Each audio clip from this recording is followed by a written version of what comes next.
Last show before we turn the clocks back. How sad is that? So you hit the live button all by yourself? Well, I needed a team of professionals to help me. Let's see if they can start the credits right now. I'm Anthony. Welcome to No Vacancy Live. That's my friend Glenn. You're watching the #1 show in hospitality.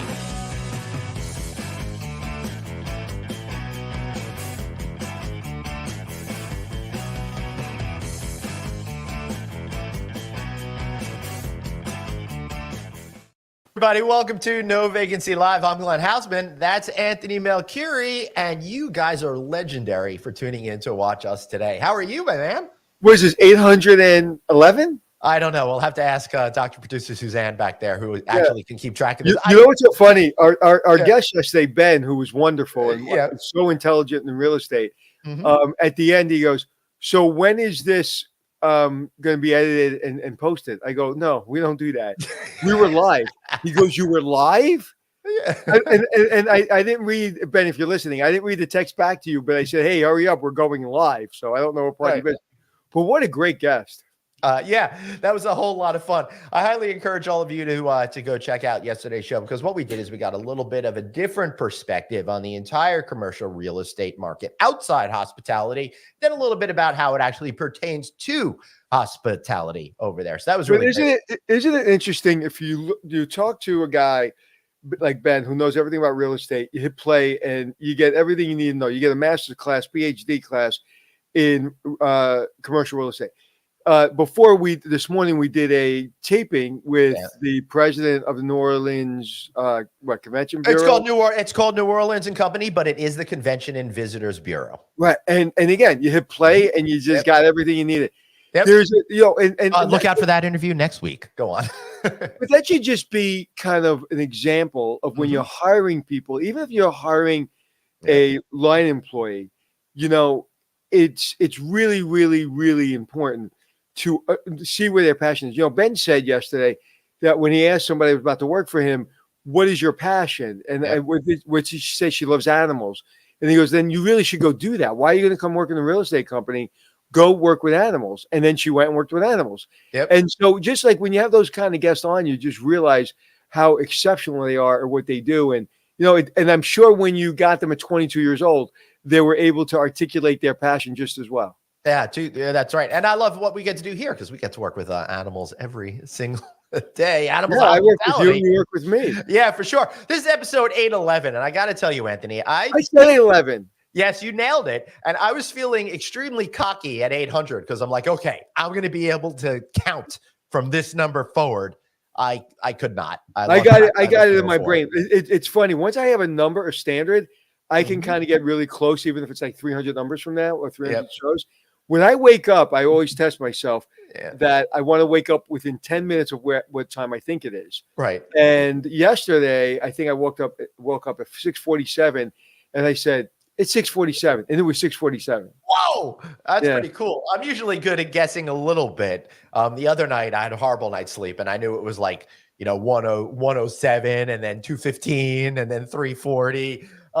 That was really rough. Now, listen, our guest is backstage, but it looks like they're having a little bit trouble connecting right now, and all of that. Next week, when I'm at this golf tournament, and if you haven't registered yet for the Orlando Golf Tournament, drop me a note. It's to Help Darkness to Hope, an organization that helps prevent and takes care of victims of human trafficking. Reach out to me. I'd love to see you in Orlando at the Reunion Resort next Wednesday. I want to thank those guys for giving me a place to stay all week for that. But Anthony, it's November 1st. Halloween is over. So my email box this morning has been inundated with every hotel's holiday promotions across the country. It looks like we're switching gears fast. Yeah, I heard there's one hotel that said if you dress as Anthony and Glenn, you get a free room. That's funny. Most hotels that are like, oh, you're Glenn, we got to charge you twice as much. So I'm glad you found somewhere that's offering that kind of. What information you have for us while we're waiting for our guests?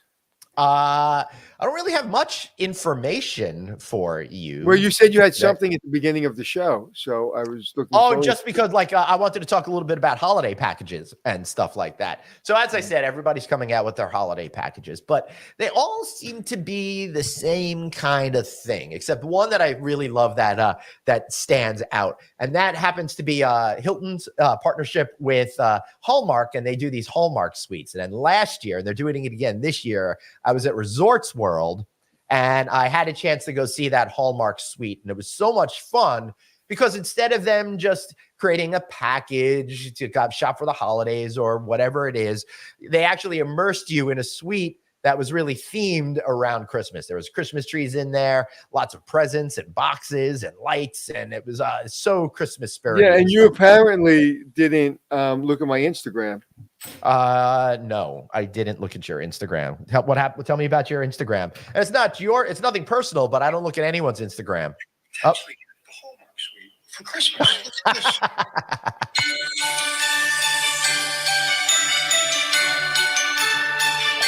That's great. All right, I hope we don't get dinged for that music over there. Resorts World, hopefully you won't give me crap.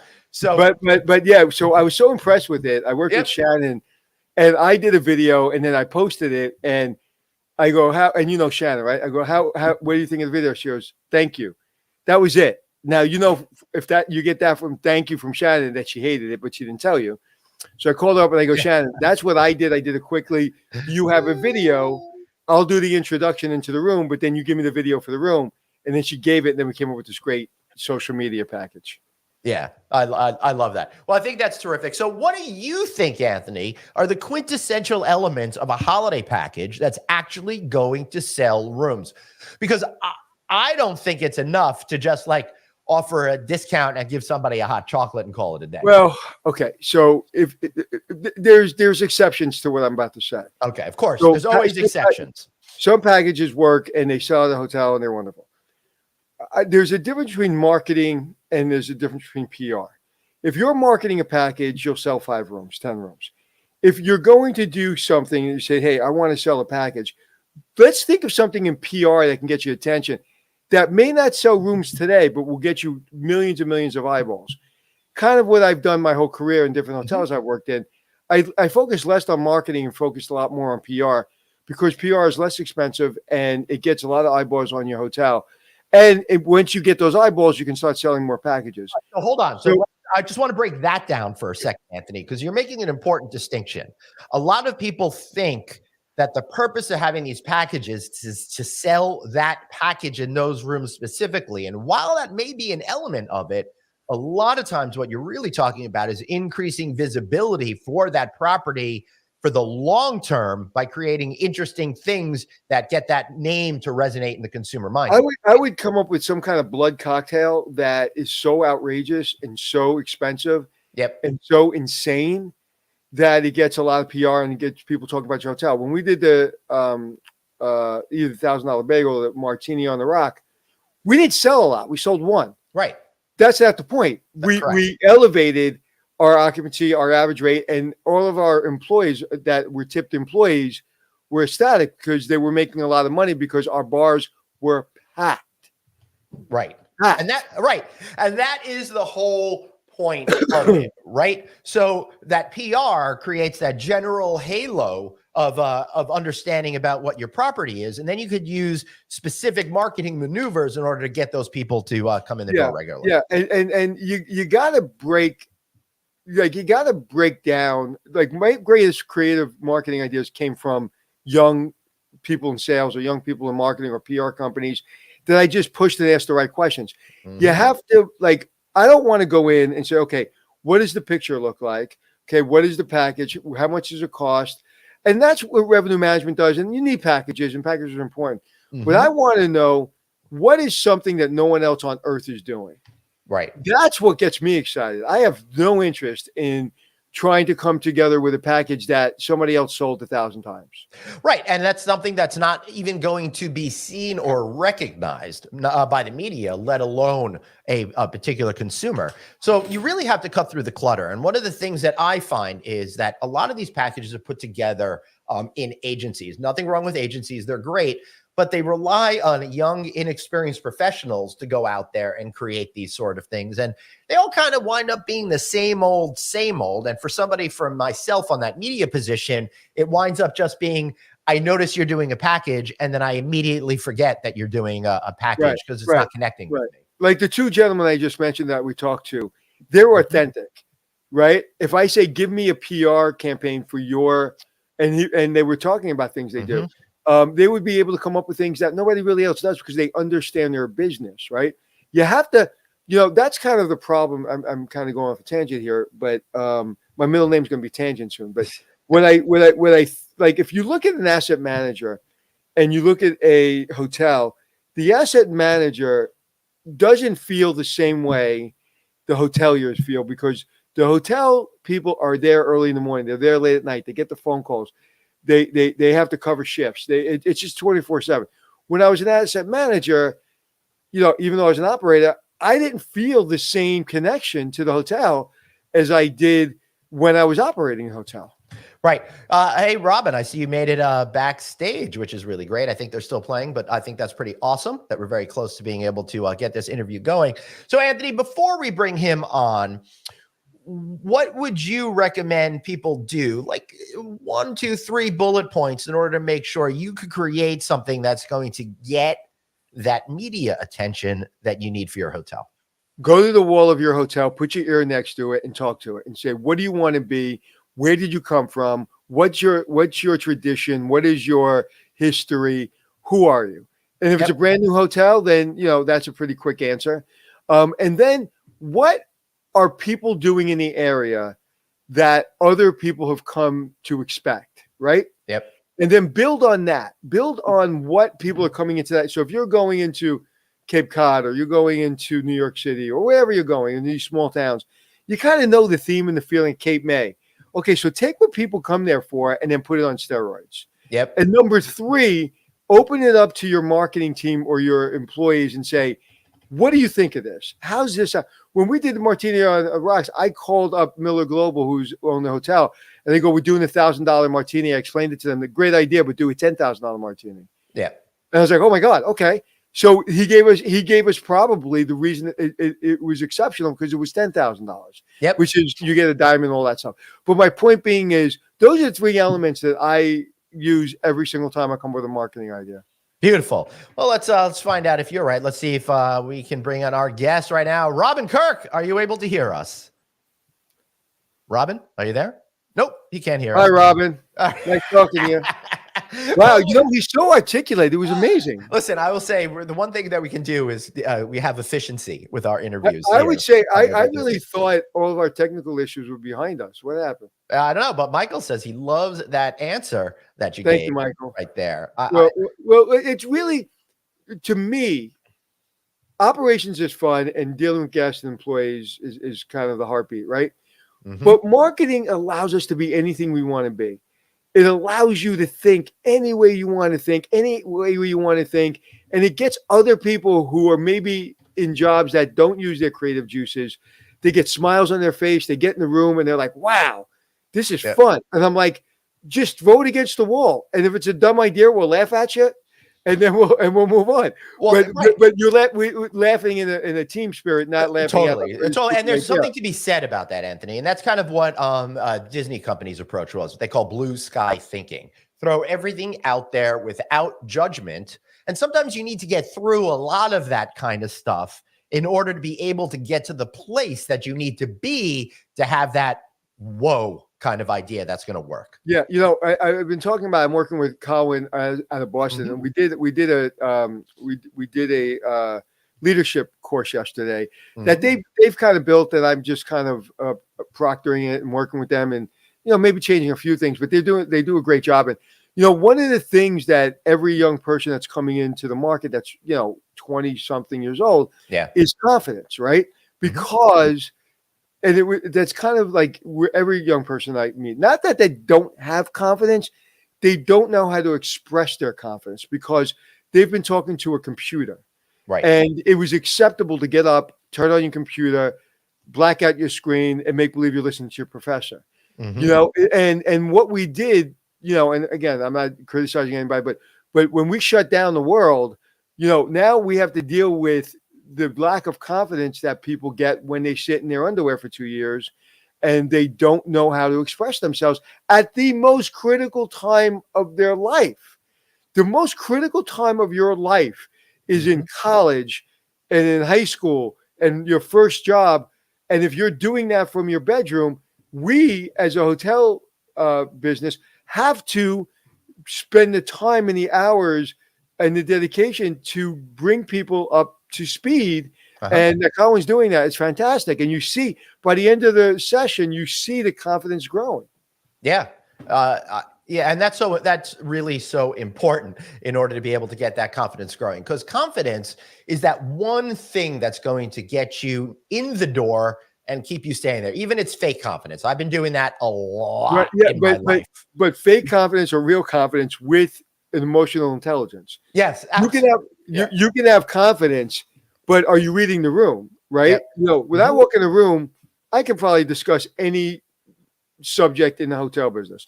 Not as well as the experts in each one of those areas, but I can speak to anything. And I read the room. It's like not my turn to talk. I'm not gonna say, oh, my experience and my experience and my experience.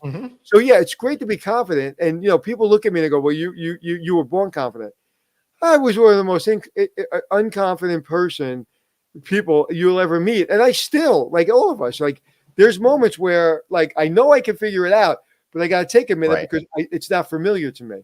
Yeah. So building someone's confidence is critical. We did if I can, do we still have time? Yeah, I don't think I'm starting to feel like this tech problem is not going to work itself out. But Robin, if it doesn't, don't feel bad. We'll figure it out and we'll get you on another time. So there should be no panicking. Robin, feel really bad. I'm just kidding. Funny, ironically, he can't hear you, so he doesn't even know he should feel bad or not feel bad. Yeah. So one of the things that came out of the class or the classes that we've been doing is closing the loop of communication. So it's a very simple thing in the hotel business. If you we play a telephone game and kind of what comes out the other end. If you say to me, hey, I need on Friday 3 bags in room, conference room A, make sure those bags are there, and I need 2 flip charts. Right. How many times have you told the hotel something like that and it doesn't happen? Yeah. I've seen it happen a lot at meetings. Right. So now you got to get that message. Now a salesperson spent a lot of time getting that piece of business in the hotel. Now, whoever gets that message, they have to go through probably 6 to 8 people to get that thing accomplished. Right. How much of that is going to get missed, in translation? A lot, potentially. So whether you do it through text or whatever, however you do it, you got to make sure. If I ask you, hey, can you send towels to room 2713? I need 4 bath towels. Right. Could you do me a favor, Glenn? Sometimes I misspeak, and I just want to make sure you get the whole picture. Could you repeat that back to me? Or repeat it back to me. What did I say? I'd like 2 towels. I like 4 towels in room. What room? 272. 2713. 2713. Okay. All right. So because you're distracted and you have I'm not distracted. I'm trying because our guest is having trouble. I'm trying to work on that, and that's called being distracted. The next piece of conversation. No, that's called being distracted. No, I'm not doing other. I'm not distracted. I'm just doing other things. My point being. My point being is I'm not criticizing you. Yes. I'm saying that's not the only thing that you have to do at that moment in time. Right. Correct. So yesterday we were doing an exercise, and a young lady, when we did telephone, we whispered in her ear. She literally forgot half the sentence because somebody was playing with a potato chip bag and it threw her off. Right. So my point being is we have to teach young people how to close the loop of communication. Right. And someone said, well, that's embarrassing. Can you repeat it back to me? I said, it's only embarrassing the first time. Yeah. But if you make it a standard, every single person, it will become weird when somebody doesn't repeat it back to you. Yeah. So we have an obligation to bring young people forward and to give them the communication, training that is needed, and not to blame them. They don't care. Well, you know what? If you sat in your underwear 2 years while you didn't see your friends or your family or your grandmother, and you didn't go to school and get that real college experience. My daughter lost her college graduation, in her senior year. My other daughter lost her prom. So we all forget about it, right? So these kids need to learn how to communicate, and not only kids, adults too. Mhm. I was standing here yesterday in the front of the class with my phone in my hand, just like this, and I'm talking to them, Right. and then I put it down. I said, "How does it make you feel to have my phone in my hand?" And somebody said it made me feel really bad because I felt like you didn't care about us because like you were waiting for a phone call and you were too important for us. Right. Yeah. So we got to teach people these cues. Well, we have a no phone rule in our house for when we're doing interactions with each Oh, other. sure. Yeah. Absolutely. That's a given. Like at dinner and stuff. And Oh yeah.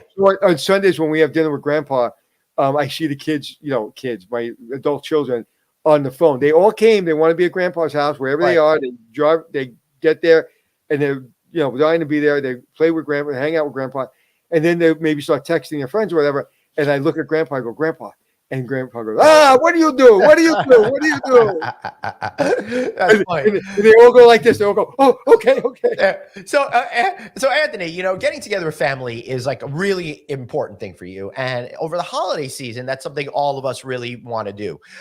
Travel, get out there, do all that sort of thing. Me, not so much because we travel all year. I just want to stay home with family instead of traveling to see family. But Motel 6 just put out a survey saying that 84% of respondents plan to travel to at least one gathering, and more than half, 52%, are going to take more than one overnight trip this coming holiday season. That's pretty encouraging. Yeah, we don't move, man. We don't move.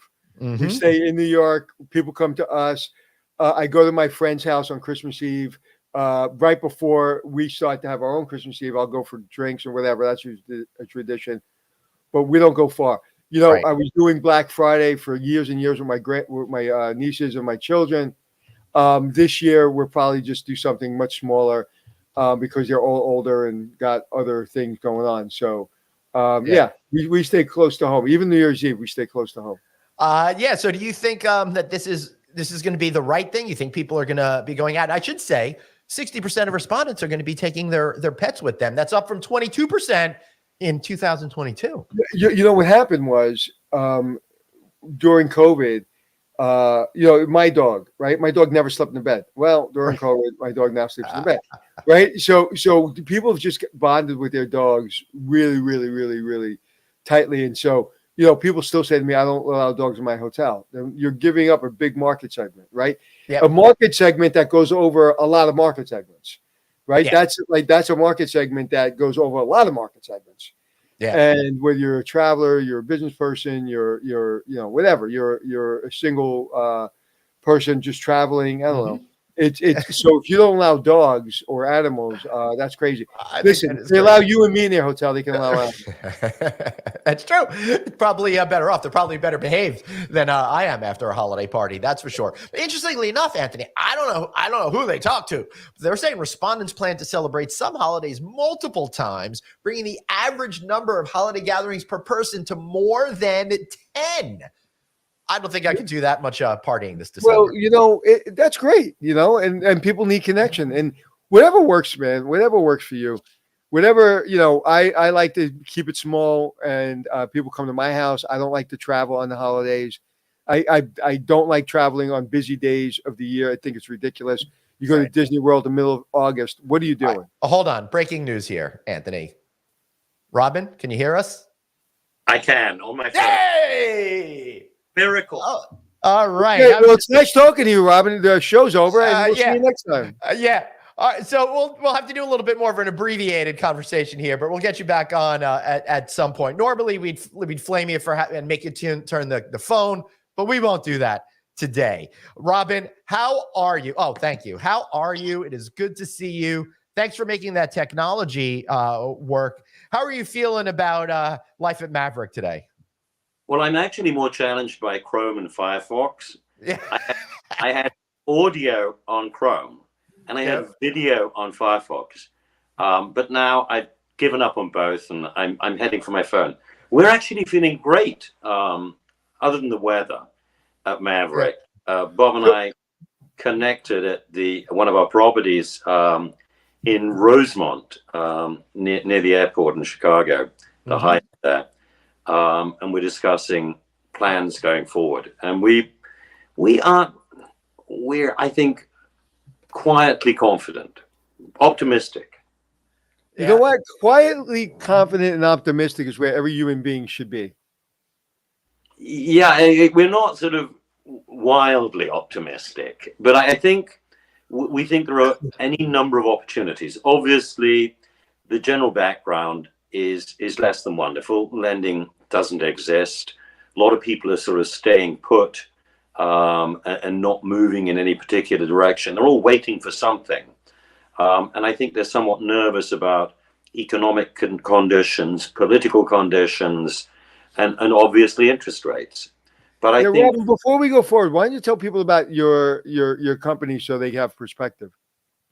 we're a sort of small, heading towards medium-sized hotel management company that also does development, and we do have ownership stakes in hotels. We're primarily in the Midwest around Chicago, also on the East Coast. We're with sort of two companies combined to make one, which is Maverick. Bob Habib is the founder and principal, and I'm one of the partners. I take care primarily of the East Coast properties. He focuses on the Midwest. And I think our general view is we came together. We had a sort of small core of properties, and then we survived COVID and the potential recession that took place afterwards.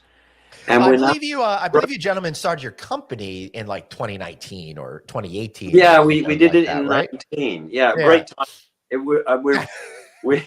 We were actually having a laugh. We're looking forward to that like stable, wonderful time. All right. But no, we actually grew through COVID. We have a number of hotels in the Midwest and a few out here in the East. And post-COVID, we've actually done reasonably well.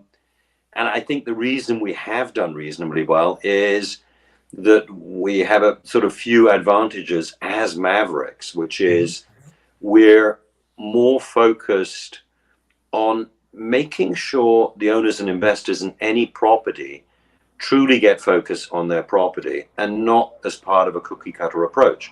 And we have different properties. I mean, we have this incredible Sable Hotel out on the lake in the heart of Chicago on Navy Pier. And if you sort of approach it in conventional ways, especially through COVID and recession, you get conventional results. But by doing a couple of things, like building the world's largest rooftop restaurant bar At Navy Pier. That sort of post-COVID rush that took place, we saw hundreds of thousands of people come to that place and seek this unique experience, and essentially walking past this hotel that feels more like a cruise liner out there in the lake than a conventional downtown hotel. And what it does for the owners is, instead of just getting, conventional corporate transient business or part of the declining corporate group business, we get huge amounts of leisure layered onto that corporate business because we're sort of in the heart of downtown. And the choice of the Curio soft brand has meant that we can be this distinctive thing, this Sable thing out on the lake, and have the Hilton machine kick in for reservations.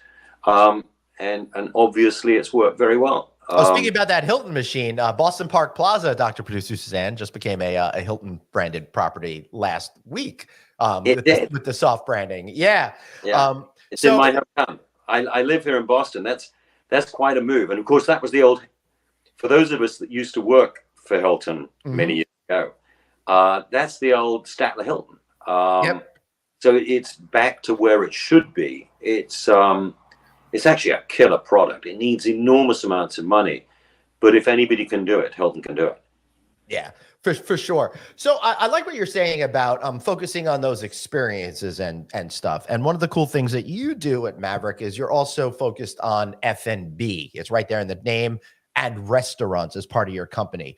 So I'm curious as to, how do you bring that sense of experience, whether it's through food and beverage or something else, at properties that are more commoditized, your regular branded property in Milwaukee, for example? How do you think about experience there? Well, I think what we do is we once again, with sort of, just like we're brand agnostic, we're theme agnostic. Mhm. There is a tendency to want to be all things to all people in a given location, Right. specifically in hotels. And obviously, for your regular branded hotel, the primary driver is a large capture of the breakfast business. You can actually infuse the breakfast business with local elements and make it exciting. You then divorce that from the evening experience and anchor that locally. Because especially in large parts of the year, in some of these locations, what is going to run an effective food and beverage operation is a capture of the local market. Right. And typically what they're looking for is something slightly different. But hotel restaurants do something, I think, very interesting. And I think it's becoming of more appeal, and we're, I think, exploiting it. They have large spaces. They have large rooms. They have space between the tables. They're incredibly comfortable places to be, but bland in that they don't have a theme or an approach. But post-COVID, the desire to be able to settle into a restaurant and not just do a fast food run is huge. If we can infuse the local restaurant with a feel and flavor and use this environment where you've got, typically in a hotel, parking just there, you have easy access in and out, you have large amounts of space between tables, comfortable seating, and you typically have a staff that is pretty well focused on positive service. These elements come together and they give a somewhat sort of traditional dining experience, which is actually more authentic than the stuff people have been going to, packed, noisy, untidy, poor service places. And I think there's a place to go to there in each of the locations. We're actually, we're opening as we speak, as we come out of season on Nantucket. We have the largest hotel on Nantucket. We have redone the entire food and beverage space. And we have a new restaurant opening there, name of which actually comes with the rebranding of the hotel in January. But the space itself is light, it is open, obviously because we're in Nantucket, heavy on seafood. Of course. And locally sourced seafood. We probably next year, we may well be the largest buyer of bay scallops, which are total New England speciality. Yeah. And then you have a core menu that is appealing and attractive and reasonably well priced to attract the local business. Right. And then you run a series of specials, typically hooked onto local events through the season. We already saw the first in test meals over the last month. We've seen an incredible pickup from the local community. The more the local community is convinced that the hotel provides something they need and want, right, the more the traveler gets convinced. Yeah, absolutely. Because if you have that crowd in the restaurant that's local, the people from the hotel are more likely to go in there. When you have these empty spaces, people automatically assume it's not of quality, so I'm not going to go. Robin, I got a question for you. I've never, ever asked someone before on this show or anywhere, as a matter of fact. When you're thinking about F&B and delivering great experiences to locals, what about that takeout business? Are you able to compete in that as well? That locals like you guys so much, they'll come and do takeout? Yeah, there's an element of that. And in 2 or 3 locations, we do reasonably well. If that becomes the prime focus, however, it tends to become commoditized and default to that sort of fairly unpleasant usual hotel experience. Right. I think we've got to go backwards to look at why hotel food and beverage worked 30 and 40 years ago. And look at the advantages that we have compared to typical roadside a la carte operations. And can we match that with the new traveling public? So if you look at a restaurant that traditionally has done well, in Boston, we have one which for many years has been a leading restaurant and then became unsuccessful, called Eastern Standard. It just reopened, and it is now a place of comfort. It is a place to go to for individuals to connect, families to reunite. The noise volume has come down. This incredibly high noise, which for those of us who are aging, double income, no kids, and for the millennials with increasing amounts of income, they actually want to have conversation. So it may not be a high energy environment, but it's a very comfortable environment with space and grace and pace that I think people in the heyday of big, successful hotel restaurants, Statler Hilton, for example, Waldorf Astoria, found enormously appealing. And the same things that drove them back in the 60s, 70s, and 80s to seek out those places, they're looking for now. Because we're not going to provide necessarily that very tight, chairs jammed against each other, massively noisy, I don't want that. somewhat arrogant service box. Yeah. But we don't believe that people are looking for that now. Yeah. Hey, you talk about the heyday, right? And that was like when the hotel restaurant was the center of the community, of town and all that. Everybody would come out to it. That I think was partially because people ate home more and there was a lot fewer restaurants out there. So I'm just starting to think about this now. The job of a hotel restaurant is a lot harder now than it's ever been at any other time in history, because there are so many great restaurants in your community and brands that people are familiar with that they may just go to that. So you've got a lot more you got to think about than just opening the doors these days. I think you've got there's a couple of things in what you were talking about. Yeah. Do branded restaurants really have a growing role in the food and beverage environment for the millennials and other younger generations going forward? The answer is frankly, probably no. Their tastes are changing. They're getting older. And what happened during COVID is everybody was driven home. And so that experience that people in the 60s and 70s where we ate at home and then went out for more celebratory occasions where people came together, possibly as larger groups, is probably repeating itself. And you've also seen, frankly, the restaurant recession. It has begun, and it's going to take out many, many more of the standalone restaurants that we've seen in each, I'm sure, your neighborhoods. It's horrible, Robin. Just here, it's like that place that was there for 50 years is suddenly gone, and it's sad. It's sad, but it also offers opportunity. Agreed. Because and the space that we've got, literally the physical space in the restaurants, the style, the gentility, the grace, is something that I think those sort of end of career, double income, no kids, thank goodness, couples, are looking for. And I strongly believe that the millennials, with their hugely increased spending power and gradual aging, are looking forward to. And yes, but we don't need to be all things to all people. We're not going to do a massively trendy, high energy, 2 to 3 years survival, cutting edge Andalusian cuisine necessarily. Right. I think we provide an American experience of comfort and grace. Yes, we can. Yeah, I think you're onto something there too. Too many people try to be everything to everyone, particularly in the hotel restaurant scene. And when you try to appeal to everyone with everything, you really wind up appealing to no one and making it special. It becomes a fungible product. Right? Anthony, do you want to jump in here, or do you just want to smile and keep your mic on mute? I think I broke a world record of being quiet. I know. Yeah, what do you think?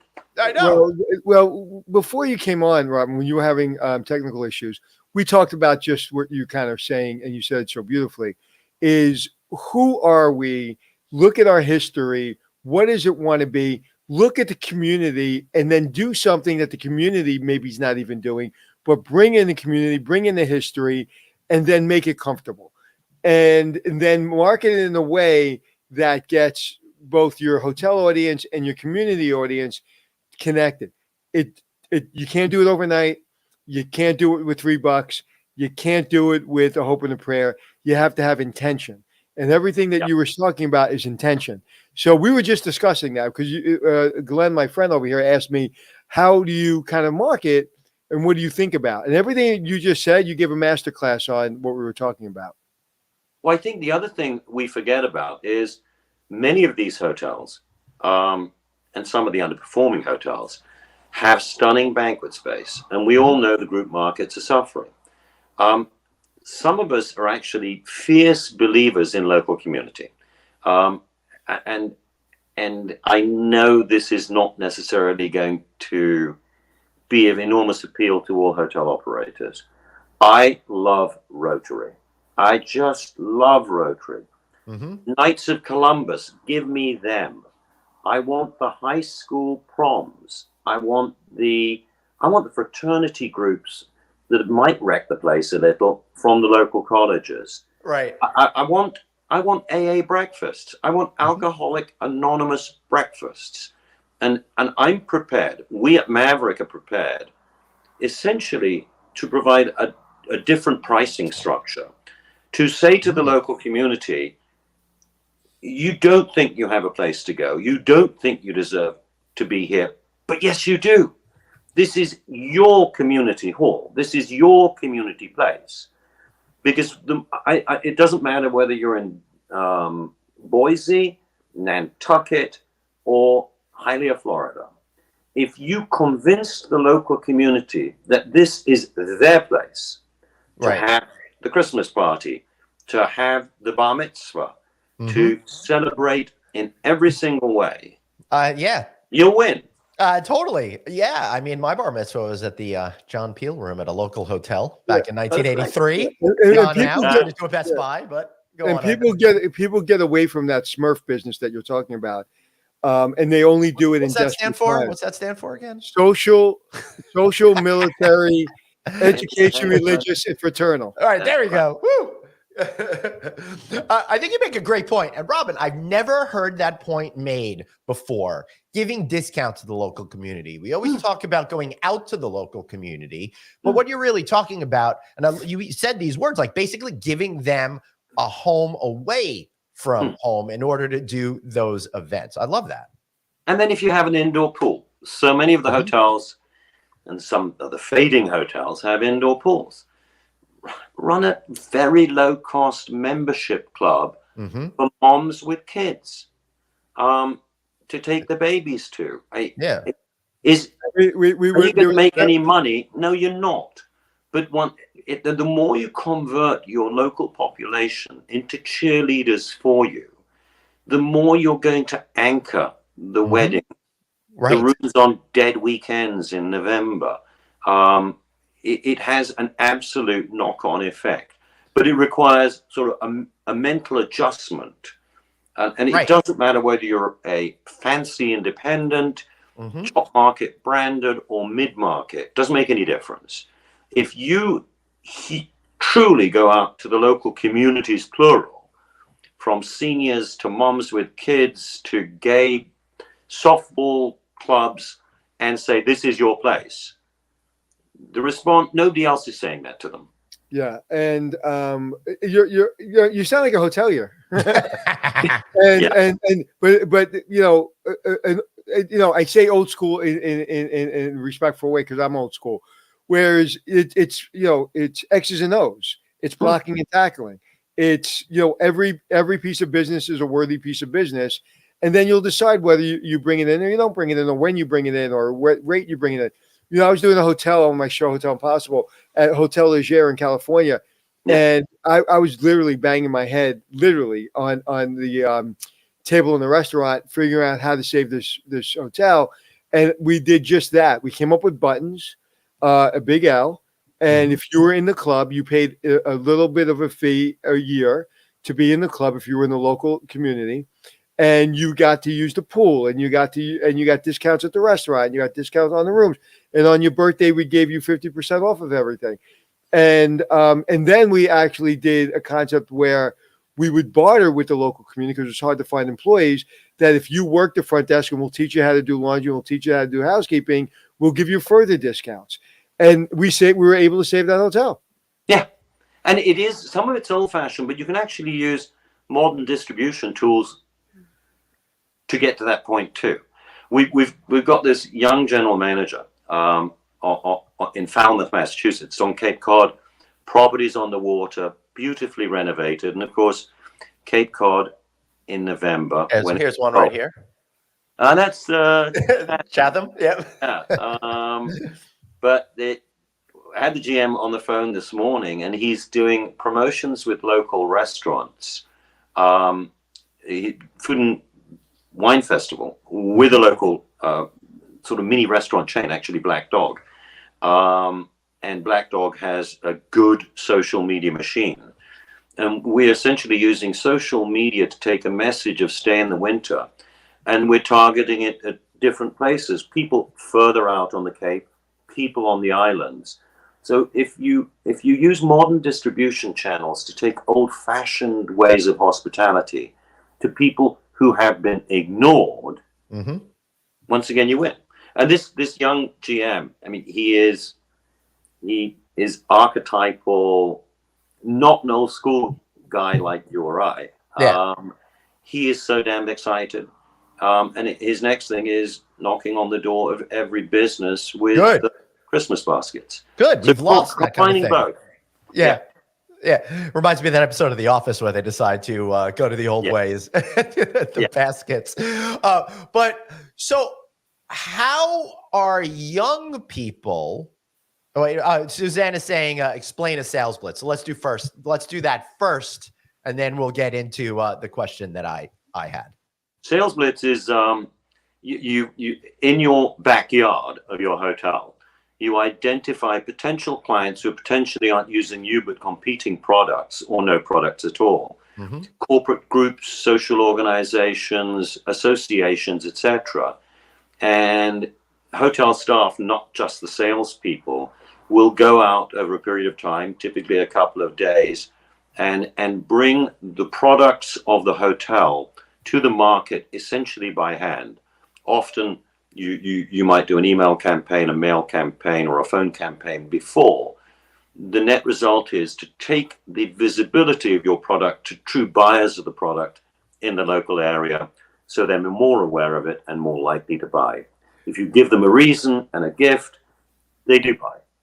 Yep, that's very true. So question I have for you, Robin, is we're all of that certain age range, and it's really hard for us to understand what's going on with like the Gen Z mind. I mean, I know my kids, but I don't really understand their point of view on the world. So what are younger people that are coming into the workforce and stuff teaching you about how that generation wants to be communicated to, sold to, finessed to, so they'll buy your food and rooms?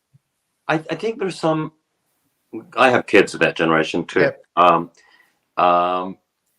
And we assume that they're different to us. This is sort of the underlying thesis. I assume they're more like I was at 19, but I forget what I was at 19. It's just I think that's technology. A really important point. But they're looking for the same things in life. I'm shocked not by the differences, but by the similarities. Interesting.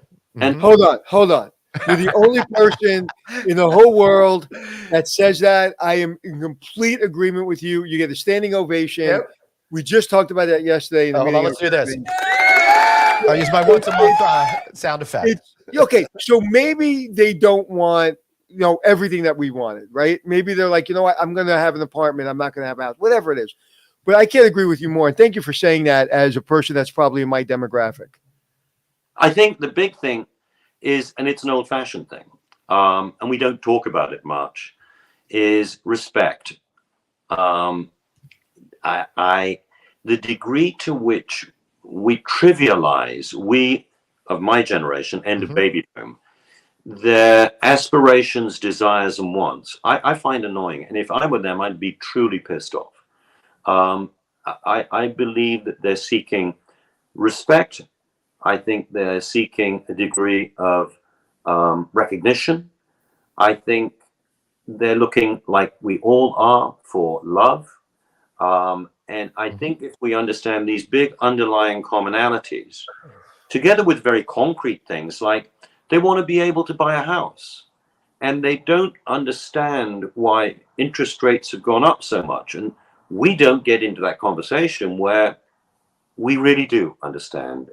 You might not believe it, but we've been there when we were buying houses, double-digit mortgage rates. Yeah. 18% in 1983. Right. So instead of highlighting all the differences, which is what the media thrives on, I think there are a number of similarities. The conversation we had this morning on the local sales splits and approach, that team is a very young team, truly excited by having their ideas accepted, just as we were a few years ago. Truly excited by the prospect of meeting new people, slightly fearful, Right. Wanting help in how to approach it, a way better understanding of the use of social media. Really pleased that we're crediting them for that. So I don't see these as alien beings. I see these people as better, more open examples of our generation. And being able to not accept behavior that we've accepted when we were working early on in our career. We would be told to sit there. This is your lunch break. I'm going to work from home on Friday. Then you're working for somebody else because you're not working home from Friday. And we would love to have the flexibility, the technology, and some of the things that they're automatically getting. Like, you don't have to ask for flexibility. It's just there now. And so you, even if you're a shy person and you don't have a lot of confidence, you can say, well, I'll work from home from 2 days. Whereas before, we would never even discuss that. And only a brave person would ask to work from home, if anybody would ever. So they have everything that we would want when we were their age, and then some. And they have maybe even more confidence than we did. And you're one of the first people that I've ever met to really say that, to really live it every day. And it's an honor because I bang my head against the wall. If you look at, I did a graphic. Completely with you. At Maverick, we've got different ages, different races, obviously sexes, orientation, you name it.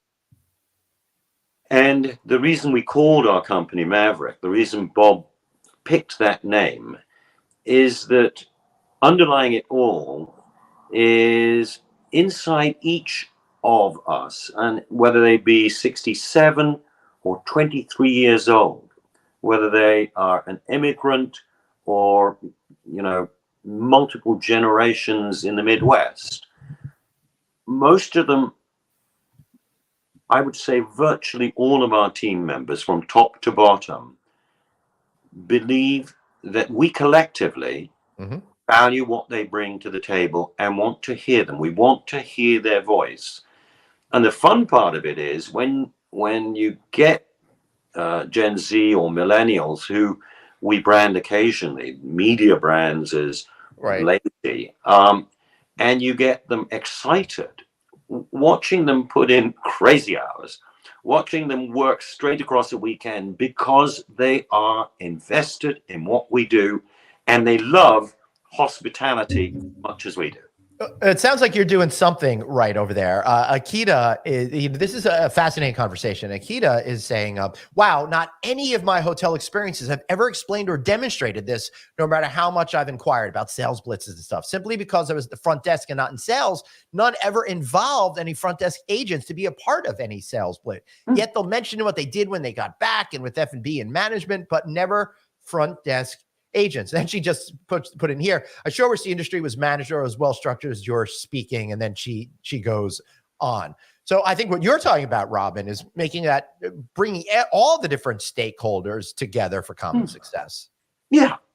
And frankly, people like me cleaning rooms once in a while. Yeah. To actually truly experience what the bulk of our associates go through. And having done it recently, I'm not very good.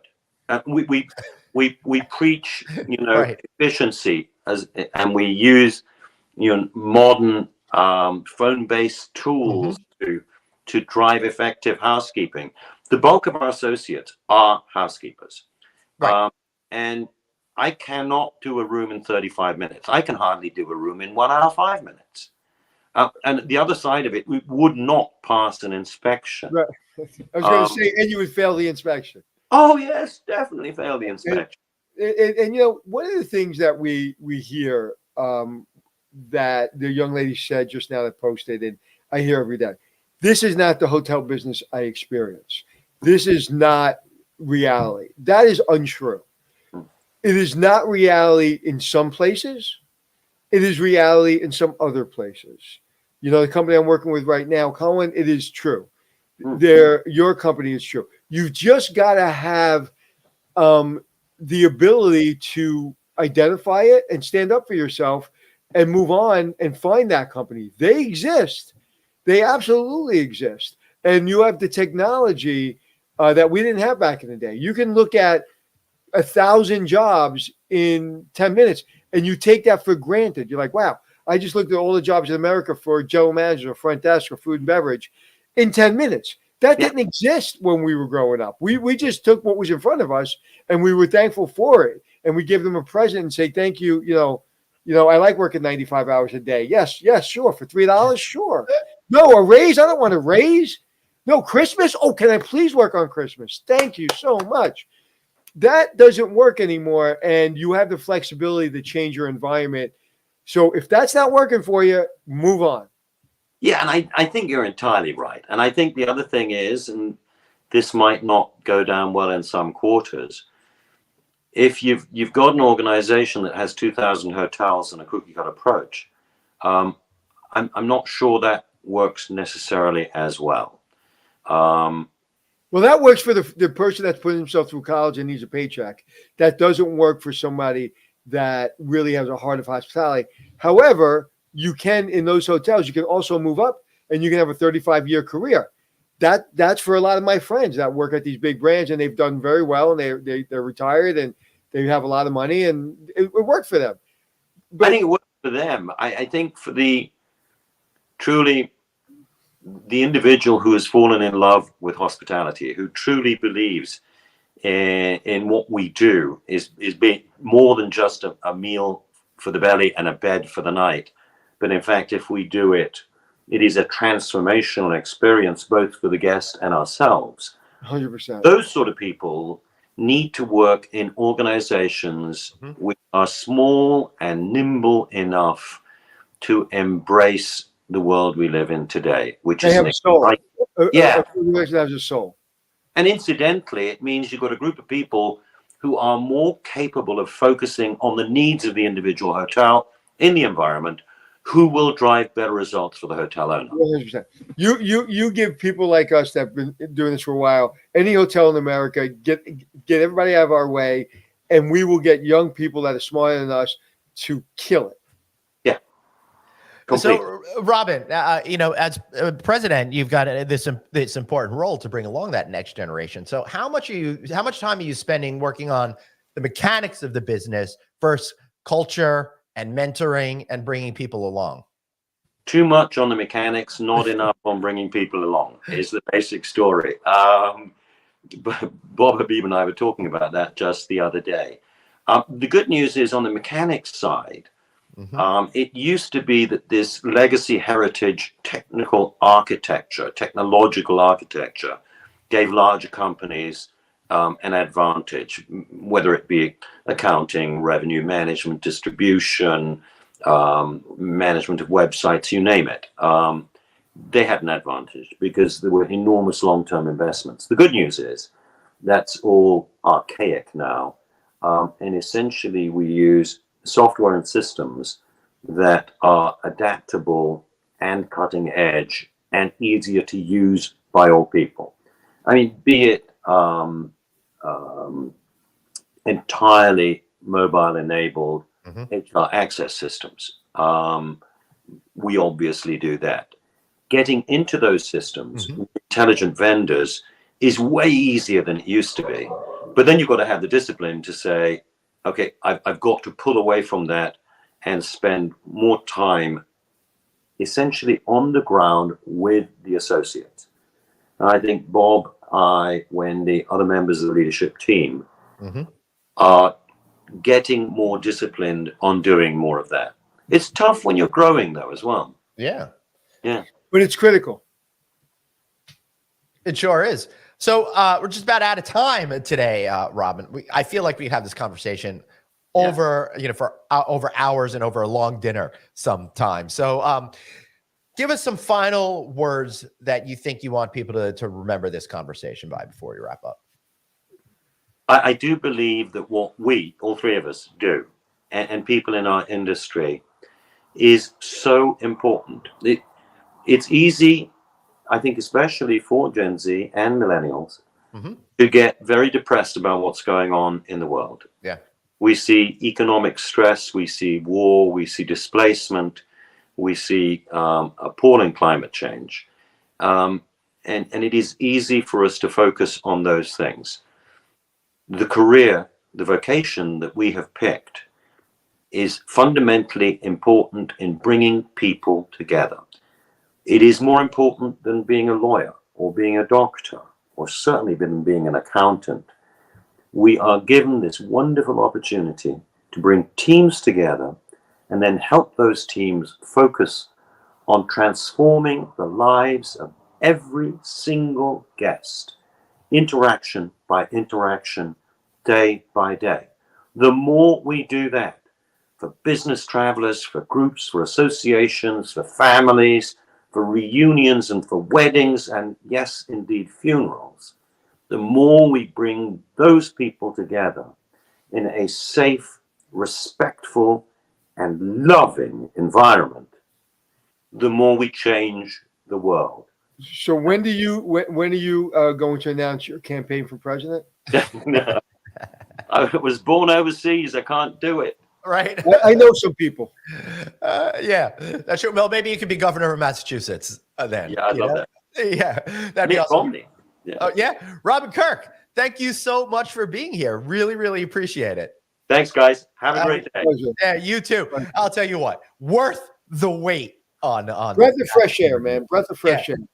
That was great. One of the things that I love most about doing this show is you never know what you're going to get. That one was a real winner. So I'm going to encourage all of you to listen to that again. Make sure you download the podcast version of our show wherever you get your podcast. If you're listening to us right now, thank you so much for walking your dog along with us over here. Make sure you watch us. Why not watch us on live? You can watch us on Facebook. You can watch us on LinkedIn. You can watch all of the shows on YouTube. And of course, every single show is housed at novacancynews.com. Thank you guys for spending your week with us. I'm looking forward to being back with you live soon. Anthony, it's fun doing these shows with you every week. Yeah, walking your dog, listening to us. If you're walking your cat, listening to us, please don't listen to us. All right, you hear that, cat? No walk for you. All right, everybody. Remember, you've got one life, so blaze on and Be kind to yourself. see y'all soon.